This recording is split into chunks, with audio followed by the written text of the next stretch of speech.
je te jure, si je te montre la première facture que j'ai fait, Ouais. mais c'est Eh ben, là où le premier devis. Écoute, je serais curieux que tu me la fasses voir.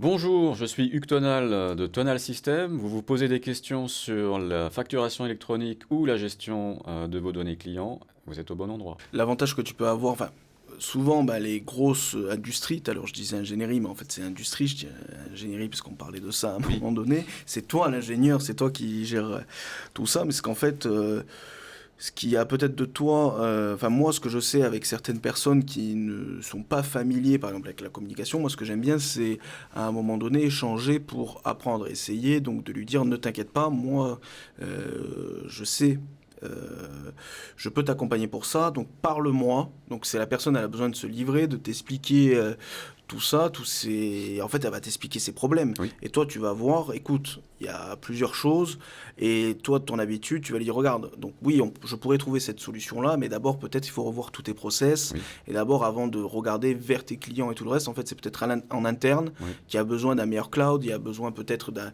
logiciel qui va, en fait, te pré-mâcher à toi et tes employés, donc et tes collaborateurs maintenant, je dirais le système de comment bosser avec un client, etc. Les informations dont tout le monde doit avoir, tout le monde doit être au courant, gérer ses données dans un cloud, parce que peut-être il y a des trucs qui peuvent être envoyés dans le cloud, mais sûr. après il y a des choses où il faut toujours des sauvegardes, etc. Tout ça, et après bien entendu il y a d'autres solutions et tout ça. Donc ce qu'il faut se dire, c'est que en fait tout le monde peut avoir besoin et faire appel à toi, et qui a véritablement ce devoir, toi, ce que tu proposes, c'est je dirais, la créateur d'intelligence digitale, en fait, c'est de dire, ok, on va faire d'abord une analyse, on va d'abord faire un diagnostic, je veux dire, c'est comme chez le médecin t'arrive, il va te dire, assis-toi sur la table, bon là, on pourra pas, je dirais ici, mais tu peux proposer des entretiens où la personne explique tout ça, et bon, déjà, si elle veut faire appel à toi, elle sait déjà qu'elle a un besoin en informatique. Oui. Voilà. Donc toi, tu peux trouver des solutions, je dirais, en informatique pour aussi bien les TPE, PME que les grands groupes. C'est ça véritablement C'est que ça. tu peux faire. Et ce que tu viens de... Enfin, tu as décrit parfaitement notre activité. Et peut-être le point le plus essentiel dans cette activité, c'est l'écoute. Donc être capable d'être à l'écoute des clients, des besoins qui sont exprimés par les clients.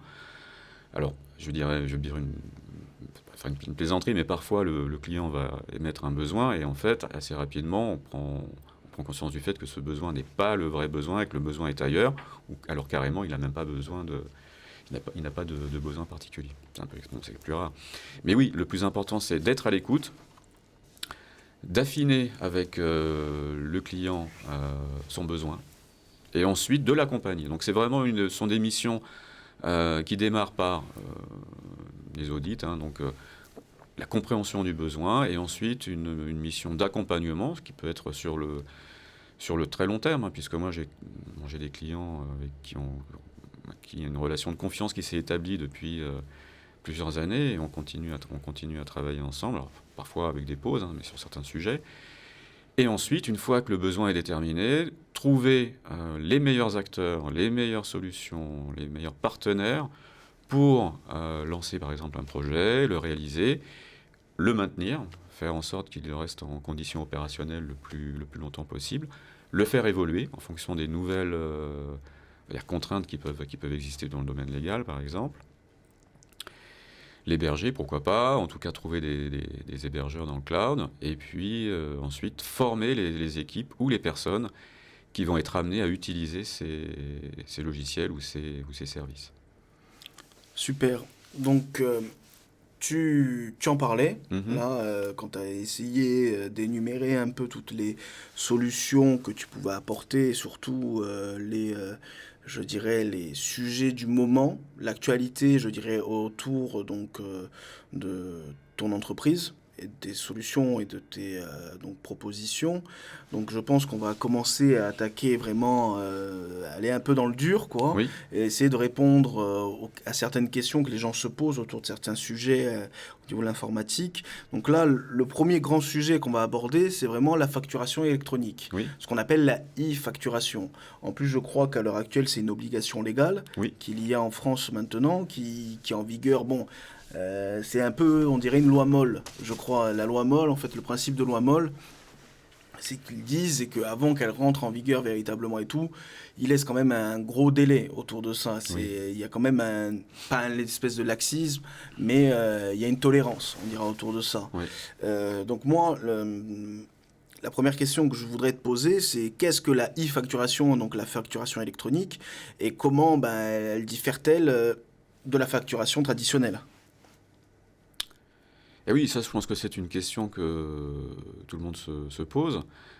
Moi, la première fois que j'ai émis une facture, la première chose que j'ai fait, c'est que je me suis dit, bon, il me faut un modèle de facture. Donc, j'ai appelé mon comptable et je lui ai dit, voilà, bah, j'ai besoin d'émettre une facture. Et mon comptable, il est très sympathique, m'a transmis un modèle de facture. Et le modèle de facture qu'il m'a transmis était un modèle Excel.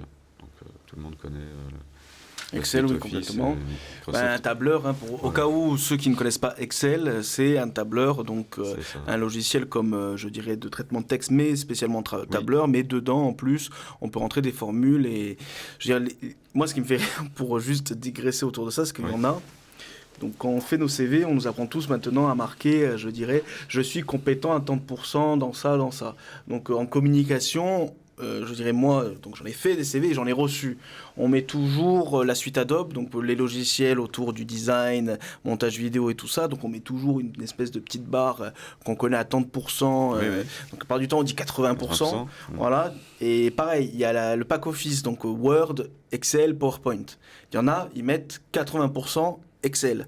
Je dirais Excel, je crois que je suis sûr que si on appelle la NASA, je crois qu'ils font décoller des fusées avec Excel. Avec Je veux dire, Excel, non. ouais. Je veux dire, sérieusement, c'est des trucs. Voilà. Mais oui, oui, Excel. Donc, oui, on a tous ce modèle-là. Moi, pour la petite histoire, mes factures, tu sais sur quoi je les fais? Bah, vas-y, dis-moi. Moi, je l'ai fait sur Illustrator, Eh donc ben. c'est le logiciel de design. Là, je fais les factures sur ça parce qu'en fait, c'est le truc que je Ouais. sais faire et que je mets. Mais là, je te jure, si je te montre la première facture que j'ai fait, Ouais. mais c'est Eh ben, là où le premier devis. Écoute, je serais curieux que tu me la fasses voir et qu'on en reparle justement pour faire évoluer ton processus de gestion des factures. Non, mais surtout, c'est que le truc, voilà, c'est en fait la vraie question. Donc, qu'est-ce que la facturation électronique Mm. et comment elle diffère de la facturation traditionnelle? On n'est pas en train de dire qu'il faut arrêter de l'écrire en papier. C'est pas ça en fait. Parce que là, on pourrait croire ça. C'est pas, on doit pas arrêter de faire les trucs, les tickets, comme on achète chez le libraire ou je sais pas quoi, le truc Oui, oui, qui oui. laisse, je dirais, la copie, l'original, et on donne de l'autre côté avec le coup de tampon et tout.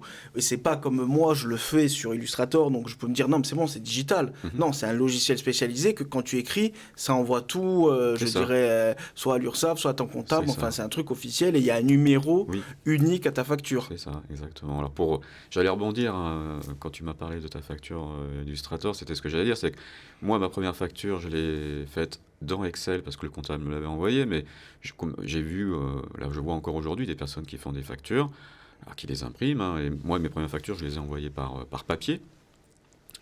Mais il y a des personnes qui génèrent une facture au format presque Word, ou etc., ou Illustrator. Et alors, la première étape, la première distinction qui existe entre une facture en Excel et une facture dans Illustrator, c'est que dans Excel, c'est un tableur, donc c'est un tableau dans lequel on peut mettre plusieurs lignes. Et on a déjà cette notion de structure de données, c'est-à-dire qu'on va pouvoir... Le format de la facture, il est déjà pré-mâché pour rentrer dans un logiciel ou pour être envoyé à un organisme qui va valider la facture. Voilà. Par rapport à ce que tu viens de dire, il y a effectivement des calendriers qui sont définis en fonction de la taille de l'entreprise, en fonction du domaine d'activité, en fonction du pays. Ce sont des contraintes légales différentes. Mais une facture, par exemple, qui est émise au Mexique aujourd'hui, elle doit être au format électronique. Elle doit être envoyée à un tiers de confiance qui va la valider, qui ensuite va potentiellement la transmettre à l'administration fiscale. Et c'est tout ça toute cette transition que nous, on se propose, pour laquelle on propose donc notre accompagnement pour aider les entreprises à déployer, en tout cas utiliser la facture électronique. Parce que voilà, moi la question c'est quels sont les avantages, je dirais, d'un logiciel de e-facturation pour les petites et moyennes entreprises. Moi, je sais que j'ai été démarché l'année dernière, donc on a été démarché, je vous l'annonce, pour avoir un logiciel, je dirais, pour utiliser un logiciel de e-facturation et donc de facturation électronique. Et donc c'est vrai que la personne, bon, c'est un commercial hein, que j'ai eu au téléphone, et il t'explique que vraiment tu pourras avoir en fait si tu as l'habitude de facturer la même chose, à peu près, bah lui, il pourrait les préenregistrer dans son logiciel, donc tu n'as plus qu'à appuyer, en fait, ça écrit vraiment pour toi, et tu pourrais enregistrer tes préférences.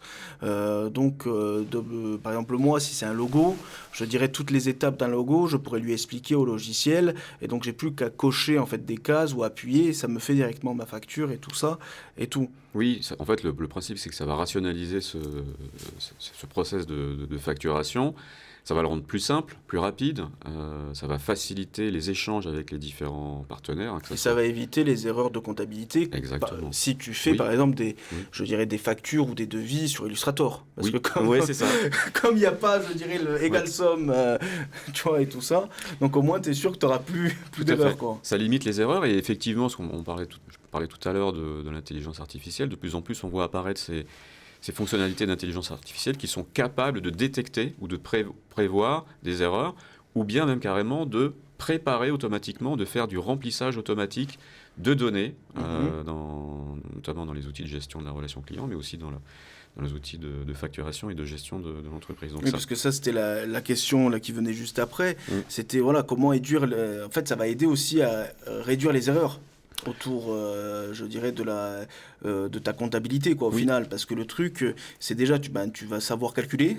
Oui, tout à fait. Et en plus, au final, le fait d'avoir un logiciel et d'avoir mis toutes tes factures, ça peut même être connecté avec la relation client. Donc, c'est-à-dire que tu vas savoir ton tel client, combien tu lui as facturé. Donc, en plus, toi, en tant que TPE, PME, tu vas savoir surtout combien il te rapporte. C'est ça. Et aussi, à un moment donné, tu peux te faire des alertes, tic-tac, tic-tac, il t'a pas payé. Exactement, tu peux faire des alertes. Pour moi, c'est vraiment un outil, enfin en tout cas une fonctionnalité qui permet d'améliorer la relation avec les clients, de limiter et d'éviter les erreurs aussi de déclaration fiscale ou autre. Et puis de sécuriser aussi les données, puisqu'on va avoir cette notion donc, de stockage de données clients, donc des données qui sont relativement sensibles, hein, et puis stockage de données, donc on peut en parler après, hein, peut-être pas sur la partie facture, mais ce qu'on appelle des coffres forts, où on va pouvoir avoir besoin d'anonymiser ou de protéger les données liées aux clients. Mais donc, en plus, je dirais tout ça, donc déjà, il va avoir une première étape qui va aider, je pense, tout à chacun, parce que franchement, faire les factures, c'est, je dirais, quelque chose qu'on ne t'apprend pas. Faire une facture, parce qu'en fait, au-delà du cadre légal, je dirais, de savoir que tu dois mettre, je dirais, la raison sociale de ton entreprise en haut à gauche, que tu dois mettre ton client à droite, que tu dois mettre un chiffre. Donc, rien que de coder ta facture, c'est un savoir-faire. Donc, les dates, de mettre l'objet de la facture, les missions, et en fait, le vrai travail, et c'est là où toi, je pense que tu es obligé d'accompagner, parce que tu dois trouver ces solutions-là pour faire le logiciel, c'est que tu dois expliquer à quelqu'un, tu dois expliquer tes étapes. Donc c'est sûr que demain, quelqu'un qui vend quelque chose, je dirais quand tu vas donc, dans les supermarchés et tout le reste, à acheter quelque chose, donc la facture elle est simple, c'est ce que tu as acheté, l'unité, le prix hors taxe, le TVA et tout ça et tout, et tu balances. Mais toi, quand tu es en service, tu dois expliquer toutes tes étapes. Et donc rien que ce truc de schématiser, de hiérarchiser toutes tes étapes-là, c'est vraiment une solution que tu proposes, toi? Oui, vraiment? tout à fait. Ouais. Il y a ça, et puis il y a d'autres aspects qui sont liés à la facture électronique, comme la gestion, l'optimisation des remises. C'est-à-dire que les remises vont être différentes en fonction des clients. Et quand on génère une facture, eh bien, il faut se souvenir de combien il a commandé, dans quel secteur, Oui, voilà, parce qu'il qu'en est bien plus, même, noté. tu peux te dire, regardez, nous, ce qu'on fait, c'est que souvent, quand un client te génère tant, Oui, tu peux te mettre des alertes. Regardez, ça. là, vous pouvez mettre une petite remise, un truc Tout comme à ça fait. et tout. Exactement. Et il y a d'autres aspects donc, qui sont liés par exemple à l'atténuation des risques de trop perçus ou de fraude. Ça, c'est quelque chose qui revient souvent dans la discussion. Et puis, ça facilite, en tout cas, ça améliore la gestion des flux de trésorerie avec les fournisseurs. Donc, les paiements sont... Enfin, il y a la facture, et puis après, il y a le paiement, le suivi du paiement. La donc, comptabilité, c'est ça, je ouais. dirais la Ouais. finance et tout ça. Et donc, en fait, maintenant, le fait de passer à la e-facturation et donc à la facturation électronique, tu es vraiment... ça va permettre aussi de respecter, d'être conforme aux réglementations Tout à fiscales fait. et légales. Tout à fait. De plus en plus, les administrations fiscales mettent le souhait, en fait, ont besoin, veulent savoir un peu quels sont les flux de facturation qui sont émis. Donc, les systèmes d'information de l'entreprise vont être de plus en plus connectés avec, alors pas directement forcément à l'administration fiscale, mais en tout cas ce qu'on appelle des tiers de confiance, Mhm. qui vont valider les transactions, qui vont valider les factures, en tout cas qui seront capables de reconstituer des flux de facturation et de paiement. Et donc ça, tu connais véritablement la réglementation là, actuelle en France. Là, c'est à partir de quand qu'on doit faire ça? Tu l'as, ça, cette date-là? Alors, depuis quelques mois, là, je ne suis pas à jour sur le calendrier, mais Bon, on de toute pourra... façon, on pourra mettre en dessous, en description des vidéos et Oui, tout ça, oui. la vraie truc, on ira chercher l'info et tout, et on mettra des liens connexes et tout ça pour les gens qui se posent des questions. Mais en tout cas, ce qu'il y a de sûr, c'est que le logiciel, déjà, comme tu as dit, tu accompagnes, donc il va évoluer. Oui. Ce que tu peux proposer évoluera, de toute façon, dans le sens de la fiscalité et de la légalité. Tout à fait. Alors, ce qu'il faut avoir en tête, c'est que, et ça c'est valable dans tous les pays, la réglementation, les lois changent chaque année, puisque c'est voté, et que dans tous les cas, la solution doit être, en tout cas, configurable pour s'adapter à l'évolution de la réglementation. Donc, il y a une veille, un travail de veille à faire chaque année pour rester en phase et pour rester en conformité avec ce qui est attendu par la loi, en fait. D'accord. Et donc oui, tu le disais de toute façon tout à l'heure, c'est que comment la facturation peut-elle améliorer les relations avec les clients et les fournisseurs? C'est qu'en fait, dans un premier temps plutôt, pardon, c'est déjà toi, n'importe quelle entreprise, ça lui permet de réfléchir encore plus ses étapes et son travail, parce qu'elle va être obligée de hiérarchiser, parce que bon, des fois, ce qui est vrai, c'est quand tu le fais dans ton coin, tu fais ta facturation dans ton coin, tu la présentes à personne, à part à tes clients, que tes clients, au bout d'un moment, ils payent, donc ils ont accepté, bon, ils payent, mais c'est que ça va te permettre, toi, avec l'habitude et la masse de factures que tu as dû voir ou de logiciels que tu as dû créer, tu vas pouvoir conseiller. Regarde, là, il faudrait peut-être un peu plus que tu réfléchisses. Donc, tu vas aider déjà ça. Donc, ça va améliorer ta relation avec les clients parce que toi, tu as mieux réfléchi tes factures. Oui. Tu l'expliques mieux ce que tu es en train de faire déjà. Et en plus, l'avantage, c'est que demain, comme tu as dit, ça va être relié à ta comptabilité. Et donc, en fait, tu vas pouvoir rationaliser donc, ton côté, tu factures à telle date, tu payes tes fournisseurs à telle date, tu sais que tes clients t'ont pas payé, tu peux les relancer au bout de 2 semaines, etc. etc. Oui.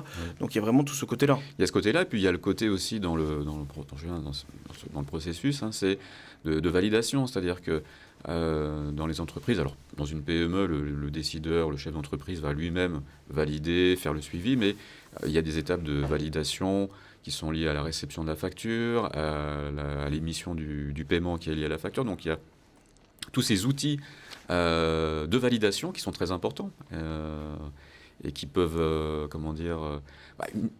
si une facture est bloquée, qu'elle disparaît, ça peut être un problème pour l'entreprise. Donc il faut vraiment que la solution logicielle propose ce qu'on appelle des tableaux de bord, de pilotage de ces différents flux. Être capable de l'identifier, de dire voilà, tous les matins, je sais que telle et telle facture ont été validées, ont été payées, qu'elles ont été transmises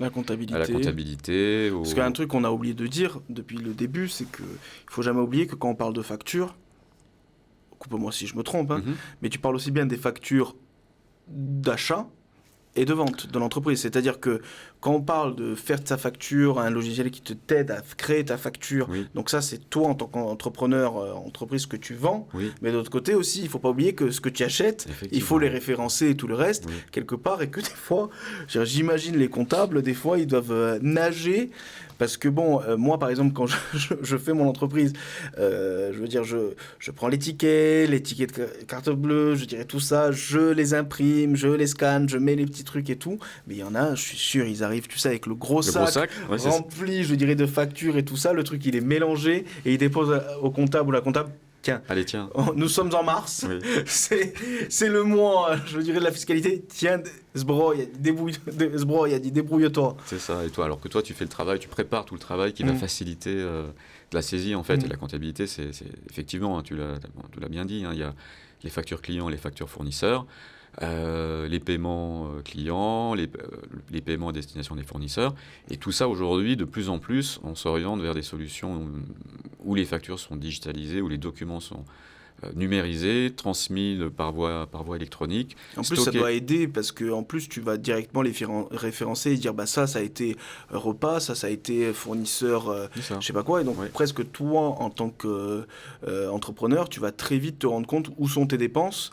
Tes secteurs, et donc tu vas te dire ok, ben, ton bilan et ton budget prévisionnel tu vas pouvoir réussir à le faire très facilement, quoi. Tout à fait, et ce que tu viens de dire, il y a des outils qui permettent de faciliter le travail d'un entrepreneur, hein, d'un chef d'entreprise ou du service qui va gérer tous ces documents, en automatisant et en préparant les documents à l'avance avec des données qui sont déjà dans le système d'information, avec les habitudes de travail des différentes équipes, faire de la consolidation. Enfin voilà, donc il y a aujourd'hui, on parlait tout à l'heure hein, d'intelligence, de création d'intelligence digitale. Nous, notre objectif, c'est d'apporter de la valeur hein, à la base, c'est-à-dire faire en sorte que l'entreprise, les flux dans l'entreprise soient plus rapides. Visible, apporter de la visibilité sur les flux de l'entreprise et apporter une forme d'automatisation dans les différents process. Donc, merci d'avoir regardé cette vidéo. Merci de la liker et de la commenter. Et à très bientôt sur Tonal System. Merci beaucoup, Pierre. Mais de rien.